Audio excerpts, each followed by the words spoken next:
नमस्कार, आप देख रहे हैं सी न्यूज भारत और मैं हूं आपके साथ आकांक्षा यादव। वक्त हो चुका है न्यूज आवर का, तो चलिए निगाह डालते इस वक्त की बड़ी खबर पर। हापुड़ में आज जिला पंचायत अध्यक्ष पद के लिए नामांकन दाखिल किए गए, जहां भाजपा और समाजवादी पार्टी के प्रत्याशियों ने अपना नामांकन पत्र दाखिल किया, जबकि बसपा से जिला पंचायत अध्यक्ष पद का कोई उम्मीदवार नहीं था। भाजपा की तरफ से रेखा हुन एवं समाजवादी पार्टी की तरफ से रुचि यादव प्रत्याशी के रूप में जिला मुख्यालय पर पहुंची और जिला पंचायत अध्यक्ष पद के चुनाव अधिकारी को अपना नामांकन पत्र सौंपा है। 3 जुलाई को मतदान होगा और इसी दिन मतगणना और विजेता की घोषणा की जाएगी। नामांकन के बाद समाजवादी पार्टी और भाजपा के बीच कांटे की टक्कर मानी जा रही है। दोनों पार्टियों के नेताओं ने अपने अपने प्रत्याशियों की जीत के लिए कमर कस ली है, ताकि जिला पंचायत अध्यक्ष पद पर उनकी पार्टी की उम्मीदवार ही विजय प्राप्त कर सकें। हाँ जी। तो जनता का और समाज के लिए आपका क्या एजेंडा रहेगा? मेरा एजेंडा ये रहेगा कि मैं विकास करूंगी, शिक्षा पे मेरा ध्यान होगा, सब शिक्षित होंगे तो अपने आप ही विकास हो जाएगा। लेकिन आपका शिक्षा के माध्यम से आता नहीं, आपका तो विकास का विकास करूंगी मैं। लाइट है, सड़क, पक्की सड़कें हों, पानी की व्यवस्था, जो लोग बीमार पड़ रहे हैं, ये सब मैं करूंगी। अच्छा जी, एक बात ये बताइए कि आप बहुत अच्छे मतों से जीती थी बसपा से। हाँ जी। और सपा में आई। हाँ जी। शायद वैचारिक तौर पे आई होंगी जी। कल को अगर सपा की सरकार बन गई तो आप भाजपा में रह के ही रहोगी? सत्ता यहीं रहेंगे, रहोगी बीजेपी में? सपा में नहीं, यहीं रहेंगे। पक्का जी। तो इसको माने कैसे हम लोग? क्योंकि ये बहुत अच्छे लोग हैं, इन्होंने रोड इतने अच्छे बनवाए। पहले नहीं पता था आपको? पता था। मांगा था टिकट इनसे? जी। बीजेपी से? हाँ जी। मांगा था? हाँ। बीजेपी टिकट मांगा था आपने? जी। बीजेपी ने टिकट नहीं दिया था? शायद कुछ रहा होगा। अच्छा अध्यक्ष जी, टिकट मांगा था इन्होंने? आप इलेक्शन जीते हैं या जीतने के बाद में आपका एजेंडा क्या रहेगा? Excuse me?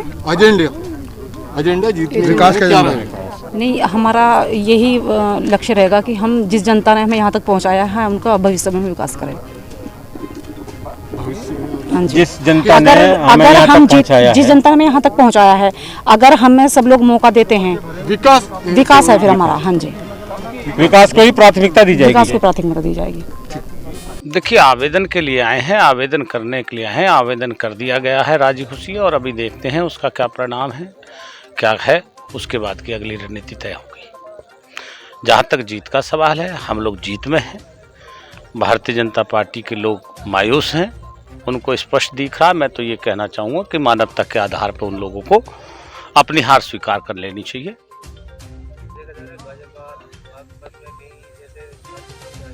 गाजियाबाद के अलावा, बागपत के अलावा मैं समझता हूं कि शामली में भी हालात इसी तरीके के नज़र आए हैं। हालांकि पश्चिमी उत्तर प्रदेश से लेकर पूर्वांचल तक प्रशासन, पुलिस जो आज उत्तर प्रदेश सरकार के पूर्ण रूप से दबाव में है, और दबाव के चलते ही ये सब प्रक्रियाएं अपनाई जा रही हैं।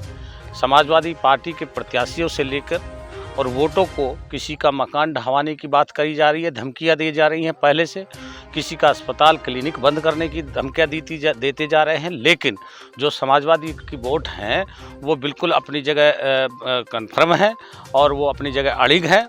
उन वोटों का कहना है चाहे जो मर्जी करा लीजिए, लेकिन हम लोग सच्चाई के और आज देश के जनमानस के साथ है, इसलिए हम समाजवादी पार्टी को वोट करेंगे।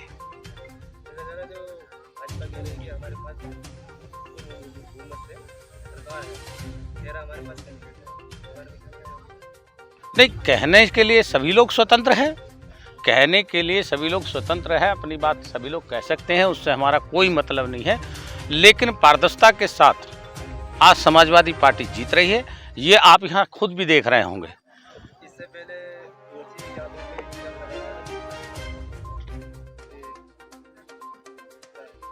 क्या इल्जाम लगाया था? किसने लिए हैं? नहीं, ये इल्जाम नहीं लगाया गया। भारतीय जनता पार्टी के तथाकथित नेताओं ने दबाव बनाने के लिए जिला प्रशासन पर दबाव बनाया, और उसी के आधार पर दबाव बनाने के लिए फर्जी आरोप लगाया गया कि आप लोग वोट खरीदने के लिए 20 लाख रुपए लेके गए, जबकि हमारे पास वो पैसा वोट से संबंधित नहीं था। और हमारे जो लोग थे, वो जो पैसे थे वो मात्र अपनी ज़मीन बेच के आए थे, और ज़मीन बेचने के बाद ही ज़मीन ही खरीदने के लिए, स्टाम्प लेने के लिए ले गए थे, और उसको भी दबाव में लेने के लिए अनावश्यक रूप से बंद किया गया। ये भी निराधार है।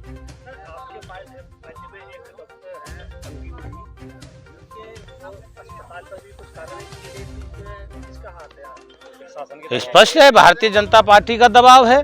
भारतीय जनता पार्टी ने, हमारे डॉक्टर तमकीन ने एक वाल्मीकि समाज की भी वोट है, उसके भी मकान दुकान ढाने के लिए कहा। हमारे सतपाल यादव हैं, उनका भी मकान ढाने की धमकियां दी जा रही हैं बादस्तूर, आज तक भी बादस्तूर धमकियां दी जा रही हैं। लेकिन हम लोग समाजवादी हैं और जनता हमारे साथ है, और वास्तविकता के आधार पर इन सब प्रकरणों के संबंध में माननीय अखिलेश यादव जी को, राष्ट्राध्यक्ष जी को हम लोगों ने बादस्तूर अवगत करा दिया है। और आज इस चुनाव के लिए हम 4 लोगों को अधिकृत किया गया है। हम हैं और हमारे साथ में यादव जी हैं, एमएलसी हैं, राकेश यादव एमएलसी हैं। हम लोग इसीलिए यहाँ आए हुए हैं कि किसी भी प्रकार की कोई भी अनियमितता यदि होती है तो हम लोग उसका मुकाबला करने के लिए बिल्कुल तैयार बैठे हैं। इससे अल्फाज दूसरी पार्टी की तरफ से आ रहे थे, उसमें क्या कहना चाहेंगे? ऐसे कहावत है ना कि जग कैसा जग मेरे जैसा। जी जी। तो जो विपक्षी हैं उनका काम धमकी देने का, डराने का, धमकाने का, गुंडई का रहा, तो उन्हें लगता है कि भाजपा भी गुंडई कर रही है। भाजपा जैसी व्यवहारिक, शालीन और क्या कहते हैं शिष्टाचार की कोई पार्टी नहीं है। धमकी देना, डराना, गुंडई तो हमारे पूरी पार्टी में किसी नेता पर किसी तरह का आरोप हो ही नहीं सकता। अध्यक्ष जी, अपने पास कितना बहुमत होगा?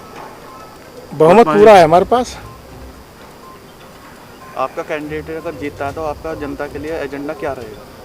हमारा चाहे माननीय मोदी जी का हो, चाहे योगी जी का हो, चाहे हमारे जिला पंचायत अध्यक्ष का हो, हमारा विकास का एजेंडा था, है और रहेगा। हापुड़ से सी न्यूज संवाददाता रुस्तम सिंह की रिपोर्ट। फिलहाल के लिए न्यूज़ आवर में बस इतना ही। देश और दुनिया की तमाम बड़ी खबरों के लिए देखते रहें सी न्यूज़ भारत।